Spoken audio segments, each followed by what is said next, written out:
तो हेलो दोस्तों, मैं आपका भाई प्रशांत स्वागत करता हूं आपके ही चैनल लड्डू ज्ञान केंद्र में। उम्मीद करते हैं कि स्वस्थ होंगे। तो पिछली वीडियो में हम लोगों ने इससे पहले पोषण से पहले तक ये कंप्लीट कर लिया था। आज हम लोग पोषण से शुरू करने वाले हैं। उससे पहले मेरा रिक्वेस्ट है कि वीडियो को ज़्यादा से ज़्यादा शेयर कीजिए, सबको बताइए कि यहाँ पे फ्री में 40 मार्क्स की तैयारी की जा रही है। दूसरा, आपको जो टेलीग्राम का चैनल का लिंक मिलेगा डिस्क्रिप्शन में, उसे जोड़ना मत भूलिएगा। तो चलिए शुरू करते हैं। पोषण काफ़ी इंपॉर्टेंट चैप्टर है ये वाला जो आप लाइव प्रोसेस पढ़ रहे हैं। इससे 1 से 2 क्वेश्चन रहता ही रहता है, इसलिए आप ध्यान से देखेंगे। कह रहा है कि जब हम टहलते हैं या साइकिल की सवारी करते हैं तो हम ऊर्जा का उपयोग करते हैं। कह रहा है कि जब आप टहल रहे हैं, चल रहे हैं या साइकिल चला रहे हैं या दौड़ रहे हैं तो आप क्या कर रहे हैं? ऊर्जा का उपयोग कर रहे हैं। आपके अंदर जो ऊर्जा स्टोर है उसको आप क्या कर रहे हैं? खत्म कर रहे हैं। उस स्थिति में भी जब हम कोई आभासी क्रियाकलाप नहीं कर रहे हैं, कह रहा है कि जब हम चल रहे हैं, दौड़ रहे हैं, साइकिल चला रहे हैं, तब तो ऊर्जा का खपत हम कर ही रहे हैं, लेकिन उस स्थिति में भी कर रहे हैं जब हम ये सब कोई काम नहीं कर रहे हैं। तो आप ऐसा मत सोचिएगा कि अगर आप सोए हैं या फिर आप लेटे हुए हैं तो आप ऊर्जा का खपत नहीं कर रहे हैं। आप उस स्थिति में भी क्या कर रहे हैं? ऊर्जा का खपत कर रहे हैं। हमारे शरीर में क्रम की स्थिति के अनुरक्षण करने के लिए ऊर्जा की आवश्यकता होती है। देखिए क्या कर रहा है, हमारे शरीर में क्रम की स्थिति के अनुरक्षण करने के लिए, क्रम की स्थिति का अनुरक्षण मतलब हमारे अंदर में जो मेटाबॉलिज्म चल रहा है, हमारे अंदर में जो फंक्शन चल रहा है ना, उसको भी बनाए रखने के लिए कहने का मतलब है कि हमारे अंदर में जो सेलुलर वर्क चलते रहता है ना, मरम्मत होते रहता है या अंदर में कुछ टूटा फूटा उसका जो कार्य होते रहता है, उसके लिए भी आपको ऊर्जा की आवश्यकता होती है। ठीक है, वृद्धि, विकास, प्रोटीन संश्लेषण आदि में हमें बाहर से भी पदार्थ की आवश्यकता होती है। किसके लिए? वृद्धि कर रहे हैं, विकास कर रहे हैं, प्रोटीन संश्लेषण में आदि में हमें बाहर से भी पदार्थ की आवश्यकता होती है। नहीं कहते हैं कि बच्चा बढ़ रहा है, अच्छा अच्छा चीज खिलाइए। गांव सब में लोग कहता है कि बच्चा भी तो बढ़ने का उम्र है इसका, अच्छा अच्छा चीज सब खिलाइए, प्रोटीन वाला चीज सब खिलाइए। तो उसमें क्या होता है? हमको बाहर से पदार्थों की क्या होता है? आवश्यकता होती है। यह ऊर्जा का स्रोत तथा पदार्थ जो हम खाते हैं वह भोजन है। ये ऊर्जा का स्रोत जो हम खा रहे हैं ना, बाहर से एनर्जी आप ले रहे हैं, जैसे आपको बहुत भूख लग गया तो ब्रेड खा लिए, रोटी खा लिए, ये जो ऊर्जा आप ले रहे हैं इसी को हम लोग क्या कहते हैं? तो भोजन कहते हैं। याद रखिएगा, सजीव अपना भोजन कैसे प्राप्त करते हैं। अगला टॉपिक हमारा, सभी जीवों में ऊर्जा तथा पदार्थ की सामान्य आवश्यकता समान है। क्या कह रहा है? सभी जीवों में ऊर्जा तथा पदार्थ की सामान्य आवश्यकता समान है। जितना भी जीव है ना, सभी में ऊर्जा और पदार्थ जो इनटेक करेगा, अपने अंदर लेगा, वो उसका मात्रा समान है। ठीक है, समान आवश्यकता होती है। ठीक है, लेकिन इसकी आपूर्ति भिन्न विधियों से होती है। ऊर्जा आपको भी चाहिए जीवित रहने के लिए और सस्टेन करने के लिए ऊर्जा पेड़ पौधे को भी चाहिए, लेकिन आपका भोजन और उसका भोजन में अंतर हो जाएगा। ठीक है, कुछ जीव अकार्बनिक स्रोतों, देखिए कह रहा है कि कुछ जीव अकार्बनिक स्रोतों से कार्बन डाइऑक्साइड तथा जल के रूप में सरल पदार्थ प्राप्त कर लेते हैं। कुछ जीव क्या करता है? अकार्बनिक स्रोतों से कार्बन डाइऑक्साइड और जल के रूप में सरल पदार्थ प्राप्त कर लेता है। ये जीव स्वपोषी हैं। ये जीव कौन है? स्वपोषी है, जो क्या करता है? अपना खाना खुद बनाता है, स्वपोषी उसी कहते हैं। जिसमें सभी हरे पौधे और कुछ जीवाणु आते हैं। देखिएगा, आपको क्वेश्चन पूछ देगा कि इसमें से कौन स्वपोषी है, तो वहां पे हरे पौधे और जीवाणु देगा तो आप सिर्फ हरे पौधे मत मार दीजिएगा, वन ऑफ द अबव होगा, क्योंकि हरे पौधे और जीवाणु दोनों होगा। अन्य जीव जटिल पदार्थों का उपयोग करते हैं। अन्य जीव क्या करता है? जटिल पदार्थों का उपयोग करता है। जैसे हम लोग इन जटिल पदार्थों को सरल पदार्थों में खंडित करना अनिवार्य है ताकि ये जीव संरक्षण तथा वृद्धि में प्रयुक्त हो सकें। देखिए क्या कह रहा है आगे कह रहा है कि पेड़ पौधा तो भैया सही है कि वो क्या कर रहा है? आपका सरल पदार्थ ले रहा है, लेकिन हम लोग जो बाकी जीव जो है वो उसका क्या कर रहा है? जटिल पदार्थ ले रहा है। ठीक है, जटिल पदार्थ ले रहा है।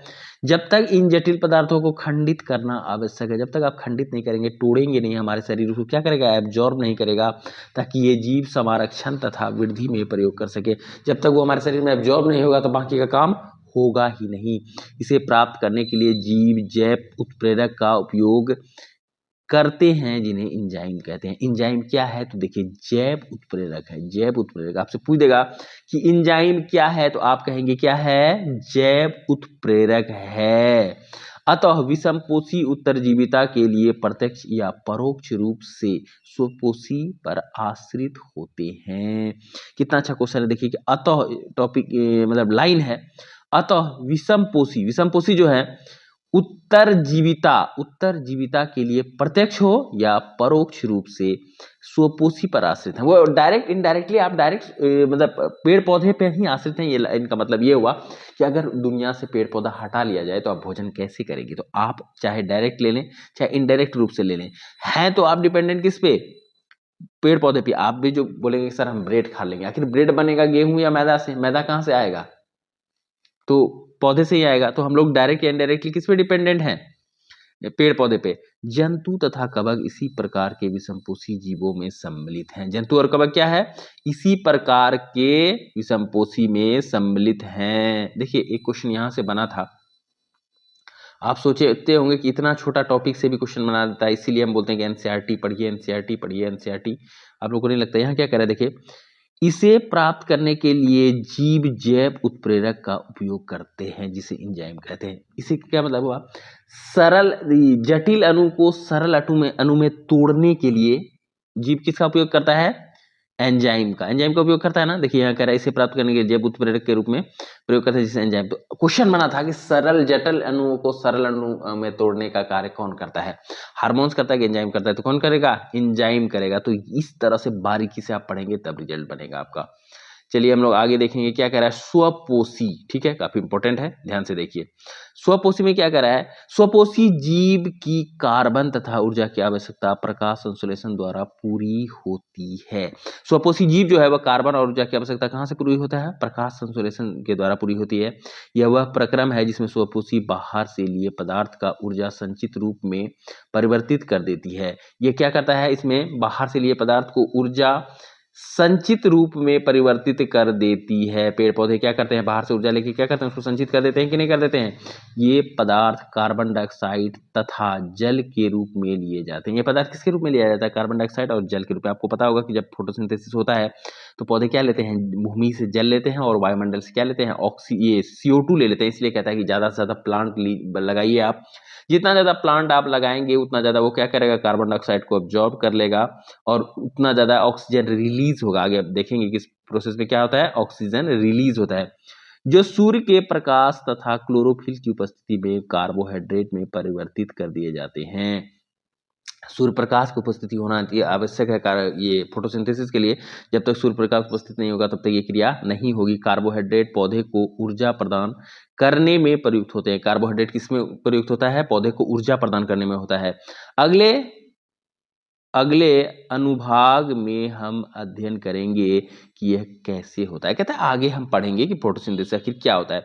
जो कार्बोहाइड्रेट तुरंत प्रयुक्त नहीं होते हैं उन्हें मंड के रूप में संचित कर दिया जाता है। कई बार क्वेश्चन पूछा जाता है कि पेड़ पौधे जो कार्बोहाइड्रेट का उपयोग नहीं करते हैं उसे किस रूप में ये कर दिया जाता है, संचित कर दिया जाता है। किस रूप में संचित कर दिया जाता है, तो मंड के रूप में, स्टार्च के रूप में, मंड के रूप में संचित कर दिया जाता है। ये सब पॉइंट आप याद रखिए। यह रक्षित आंतरिक ऊर्जा की तरह कार्य करेगा। यह किस तरह का कार्य करेगा, रक्षित आंतरिक ऊर्जा, मतलब स्टोर एनर्जी के रूप में कार्य करेगा। आपको पूछा जाएगा कि पौधे का स्टोर एनर्जी क्या है, तो मंड है या स्टार्च है, तथा पौधों द्वारा आवश्यकता अनुसार प्रयुक्त कर लिया जाता है। उसको स्टोर करके रख लिया। जैसे आप सपोज कर लीजिए कि आप कहीं मार्केट में जाइए, मतलब कहीं दूर घूमने जा रहे हैं, तो आप क्या करते हैं, लिट्टी हुआ, चना हुआ, ये सब बना के रख लेते हैं। इसका मतलब ये थोड़ी कि सारा भी खा लेंगे। इसका मतलब क्या हुआ कि हम रख लेते हैं, ट्रेन में कभी जरूरत पड़ा, कभी लगा कि भूख लग रहा है तो खा लेंगे। यही होता है कि नहीं होता है। तो उसी तरह वो किसी स्टोर फूड के रूप में कार्य कर रहा है, संचित कर लिया जाता है। यह रक्षित आंतरिक ऊर्जा की तरह कार्य करेगा और पौधों द्वारा आवश्यकता अनुसार प्रयुक्त कर लिया जाएगा। वही हम बोले प्रयुक्त कर लिया जाएगा। कुछ इसी तरह की स्थिति हमारे अंदर भी देखी जाती है। इसी तरह की स्थिति क्या होता है, हमारे अंदर भी देखी जाती है। हमारे द्वारा खाए गए भोजन से व्युत्पन्न ऊर्जा का कुछ भाग हमारे शरीर में ग्लाइकोजन के रूप में संचित हो जाता है। हम जो भोजन खाते हैं उससे जो हमें एनर्जी मिलता है, तो हम उस एनर्जी का अगर यूज नहीं कर पाए उस टाइम, तो हम उसको किस रूप में संचित कर लेंगे, तो हम उसको ग्लाइकोजन के रूप में संचित कर लेंगे। ग्लाइकोजन के रूप में संचित कर लेंगे। पेड़ पौधा किस रूप में संचित करेंगे, तो पेड़ पौधा मंड या स्टार्च के रूप में संचित कर लेंगे। ये बात याद रखिएगा। मनुष्य किस रूप में करेगा, तो ग्लाइकोजन के रूप में, और पेड़ पौधा किस रूप में करेंगे, तो मंड के रूप में।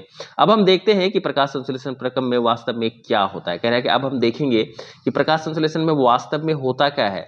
इस प्रक्रम के दौरान निम्नलिखित घटनाएं होती हैं। देखिए इस प्रक्रम के दौरान क्या होता है, निम्नलिखित घटनाएं, कौन सब घटनाएं होती है? क्लोरोफिल द्वारा प्रकाश ऊर्जा को अवशोषित करना। सबसे पहले क्या होता है कि पौधे में जो क्लोरोफिल, सबसे पहले क्वेश्चन तो ये देखिए कि क्लोरोफिल हरे पौधे में पाए जाते हैं और ये जो हरे पौधे हैं ये क्लोरोफिल क्या करते हैं, प्रकाश को अवशोषित कर लेते हैं। ठीक है, अवशोषित कर लिए।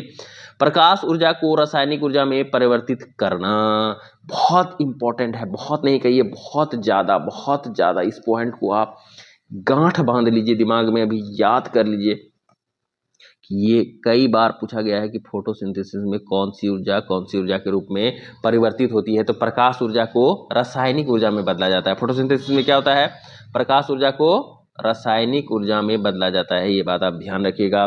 रूपांतरित करना तथा जल अणुओं का हाइड्रोजन और ऑक्सीजन में अपघटन करना, उसके बाद रूपांतरित कर देता है किसको, प्रकाश ऊर्जा को रासायनिक ऊर्जा में, तथा जल अणुओं का हाइड्रोजन और ऑक्सीजन के रूप में अपघटन हो जाता है। कार्बन डाइऑक्साइड को कार्बोहाइड्रेट में अपचयन हो जाता है। कार्बन डाइऑक्साइड का किस में अपचयन हो जाता है, कार्बोहाइड्रेट में अपचयन हो जाता है। यह आवश्यक नहीं है कि यह चरण तत्काल एक के बाद दूसरा हो। कह रहा है कि ये जरूरी नहीं है कि एक हुआ दूसरा हो जाएगा तुरंत, मतलब ये जो चारों चरण है ना, ये तीनों चरण ये एक के बाद तुरंत होगा, ऐसा जरूरी नहीं है। उदाहरण के लिए मरुद्भिद पौधे रात्रि में कार्बन डाइऑक्साइड लेते हैं और एक मध्यस्थ उत्पाद बनाते हैं। रात में मरुद्भिद पौधे क्या करता है, रात में कार्बन डाइऑक्साइड लिया और एक मध्यस्थ उत्पाद मतलब बीज प्रोडक्ट बना के रख दिया। जैसे नहीं होता है कि आटा गूंथ के अभी रख दिए हम, नहीं मैदा गूंथ के भी बटोरा बनाने में क्या कहते हैं, मैदा गूंथ के रख दिए, 2-3 घंटा रखिए, इसमें फफूंद दिया जाएगा। तो वो क्या हुआ, मैदा आप जो बटोरा बनाया और मैदा गूंथे, वो बीच वाला प्रोडक्ट हुआ कि नहीं, कि आप वो बीच में बना के रख दिया, अब शाम में हम बनाएंगे बटोरा भाई। तो वही कह रहा है कि ये मरुद्भिद पौधे जो है कार्बन डाइऑक्साइड रात्रि में लेके मध्यस्थ प्रोडक्ट बना के उत्पाद बना के रख लेते हैं। दिन में दिन होगा फिर क्लोरोफिल ऊर्जा अवशोषित करके अंतिम उत्पाद बनाते हैं। दिन होगा क्लोरोफिल के उपस्थिति में, अब ये क्या करेंगे, ऊर्जा को अब्जॉर्व करेंगे और बीच जो अंतिम प्रोडक्ट है वो बना देंगे। ठीक उसी तरह जिस तरह कि आप क्या करते हैं, मैदा सान वान के अच्छी तरह से रख लिए, अब जब सुबह होगा तो देखा जाएगा या शाम को होगा तो देखा जाएगा कि कैसे बनाना है। तो अंतिम प्रोडक्ट तो आपका शाम में बना, लेकिन मैदा आप दिन में ही गूंथिए। तो वही वो कह रहा है, उत्पाद बनाता है।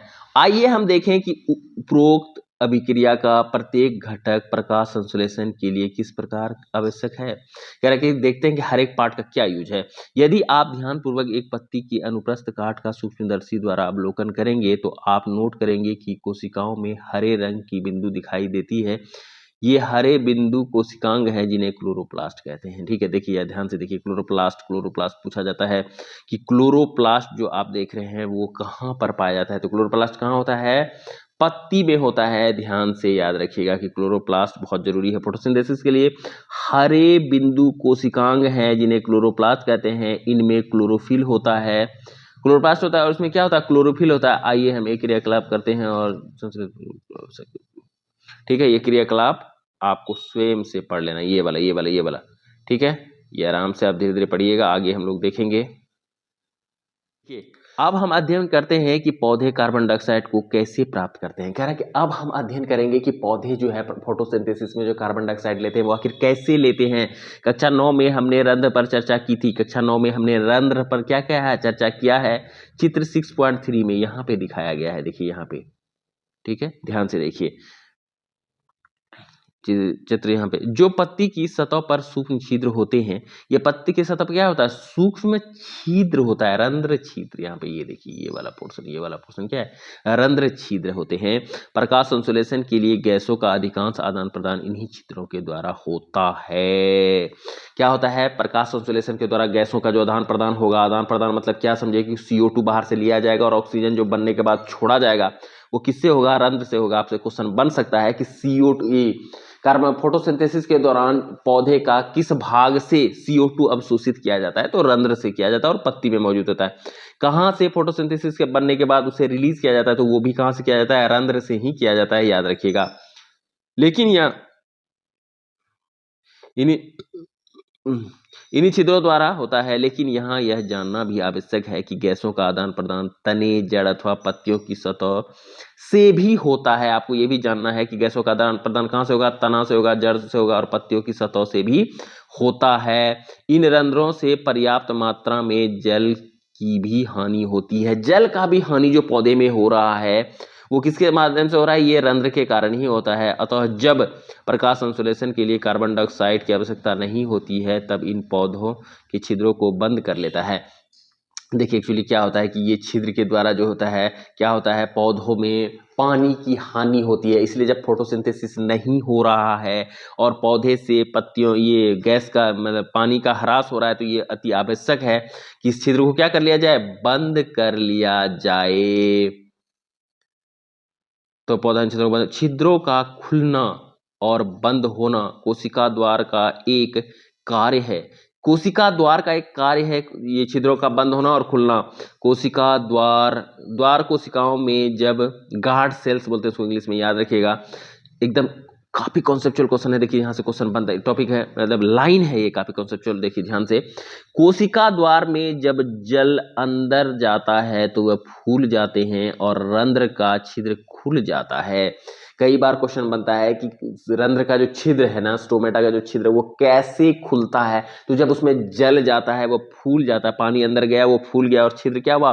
खुल गया। इसी तरह से जब द्वार कोशिकाएं सिकुड़ती हैं तो छिद्र बंद हो जाती हैं। इसी तरह जब उससे पानी बाहर आ जाएगा तो द्वार कोशिका क्या हो जाएंगी? सिकुड़ जाएंगी, तो छिद्र बंद हो जाएगा। ध्यान में रखिएगा कि कई बार क्वेश्चन बनता है कि छिद्रों का खुलना और बनना किसकी कॉन्सेंट्रेशन पर या कंसिस्टेंसी पर डिपेंड करता है? तो किसकी करता है? जल की कंसिस्टेंसी पर करता है। ये बात आप ध्यान रखेंगे।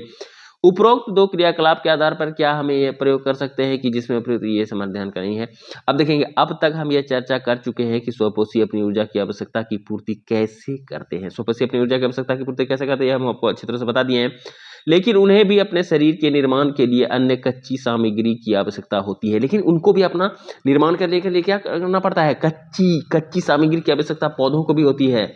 स्थलीय पौधे प्रकाश संश्लेषण के लिए आवश्यक जल की पूर्ति जड़ों द्वारा मिट्टी से उपलब्ध जल अवशोषण करके करते हैं। मिट्टी में जो जल उपलब्ध है ना वो जड़ उससे खींच लेता है। प्रकाश संश्लेषण में जब उसको जरूरत पड़ेगा तो मिट्टी में जो अवेलेबल जल होगा उसको वो खींच लेगा। नाइट्रोजन, फास्फोरस तथा लोहा, मैग्नीशियम सरीखे अन्य पदार्थ भी मिट्टी से प्राप्त करते हैं। वो कहां से प्राप्त करते हैं? मिट्टी से प्राप्त करते हैं। क्वेश्चन आपको डायरेक्ट बन सकता है कि पौधे जो नाइट्रोजन है वो कहां से प्राप्त करते हैं? तो वायुमंडल से मत मारिएगा, कहां से प्राप्त करते हैं? मिट्टी से। 78% वायुमंडल में होने के बावजूद भी पृथ्वी से ही पेड़ पौधे नाइट्रोजन प्राप्त करते हैं, या फास्फोरस या लोहा, ये सब सारे कहां से करते हैं? मिट्टी से करते हैं। नाइट्रोजन एक आवश्यक तत्व है जिसका उपयोग प्रोटीन तथा अन्य यौगिक संश्लेषण में किया जाता है। प्रोटीन और अन्य यौगिक के संश्लेषण में किसका उपयोग किया जाता है? नाइट्रोजन का। इसलिए नाइट्रोजन क्या है? काफी आवश्यक तत्व है। इसे अकार्बनिक नाइट्रेट या नाइट्राइट के रूप में लिया जाता है। क्वेश्चन बनता है कि पौधे नाइट्रोजन को किस रूप में ग्रहण करते हैं? तो नाइट्रेट या नाइट्राइट के फॉर्म में ग्रहण करते हैं। हमेशा याद रखिएगा, नाइट्रेट या नाइट्राइट, ये दोनों दिया रहेगा तो आपको मार देना है। नाइट्रेट का नाइट्राइट के रूप में लिया जाता है। अकार्बनिक नाइट्रेट का नाइट्राइट के रूप में लेते हैं। इन्हें नाइट्राइट ये बात 2-3 बार दिमाग में घुमा लीजिए आप।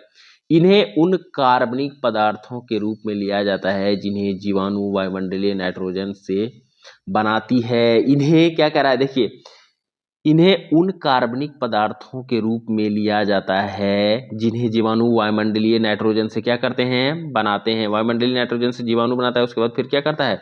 पृथ्वी उसको, ये पौधे उसको ग्रहण कर लेते हैं। देखिए आगे क्या कह रहा है कि विषम पोषी पोषण में कौन आएगा, कैसे होगा? देखिए, प्रत्येक जीव अपने पर्यावरण के लिए अनुकूलित है। प्रत्येक जीव अपना पर्यावरण के लिए क्या है? अनुकूलित है, वो उसके अनुसार ढला हुआ है। भोजन के स्वरूप तथा उपलब्धता के आधार पर पोषण की विधि विभिन्न प्रकार की हो सकती है। उपलब्धता क्या है? किस क्षेत्र में आप निवास कर रहे हैं वहां किस तरह के पेड़ पौधे खान पान मिल रहा है, आपका भोजन भी उसी प्रकार का हो जाएगा। इसके अतिरिक्त यह जीव के भोजन ग्रहण करने के ढंग पर भी निर्भर करता है। इसके अतिरिक्त ये क्या करता है? जीव के भोजन ग्रहण करने के ढंग पर भी निर्भर करता है कि आपका भोजन का जो शैली है, तरीका वह किस प्रकार होगा। उदाहरण के लिए, यदि भोजन स्रोत अचल है जैसे घास या गतिशील है जैसे हिरण, दोनों प्रकार के भोजन का अधिगम का तरीका भिन्न भिन्न है। दोनों प्रकार का भोजन का अधिगम का तरीका क्या है? अलग अलग है। तथा गाय व शेर किस पोषक उपकरण का उपयोग करते हैं? गाय और शेर जो है किस पोषक का उपकरण का उपयोग करते हैं। जीवों द्वारा भोजन ग्रहण करने और उसके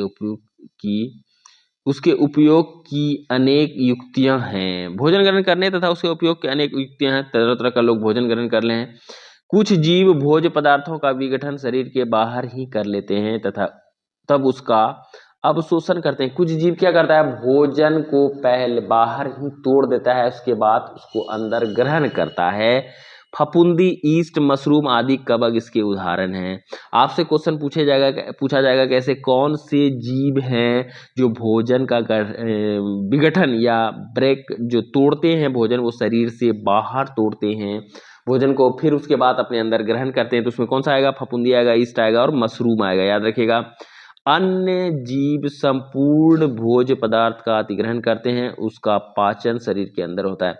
अन्य जीव क्या करते हैं, कुछ जीव देखिए, कुछ जीव तो भोजन को बाहर में ही तोड़ देता है और कुछ जीव क्या करता है कि उसको पूरा एक ही बार में ले लेगा अंदर, उसके बाद अंदर में ही उसका पाचन होगा, टूटेगा, एब्जॉर्प्शन होगा। जैसे कि हम लोग क्या करते हैं, ऐसा नहीं है कि बाहर में कार्बोहाइड्रेट प्रोटीन भोजन भात डाल लिए, उसके बाद बाहर में उसको तोड़ ताड़ लिए, उसके बाद प्रोटीन को अंदर ले लेंगे, कार्बोहाइड्रेट नहीं, ऐसा हम भोजन अंदर लेते हैं, अंदर में उपजता है, अंदर में वो विभक्त होता है प्रोटीन कार्बोहाइड्रेट में, फिर हमारे शरीर को जिसका रिक्वायरमेंट मिलता है वो मिल जाता है। तो इस वीडियो को हम लोग यहीं रखेंगे। उम्मीद करते हैं आपको वीडियो पसंद आया होगा। अगर पसंद आया तो लाइक कीजिए, चैनल पर नए हैं तो भाई से जुड़ना मत भूलिएगा। मिलते हैं नेक्स्ट वीडियो में, तब तक के लिए जय हिंद।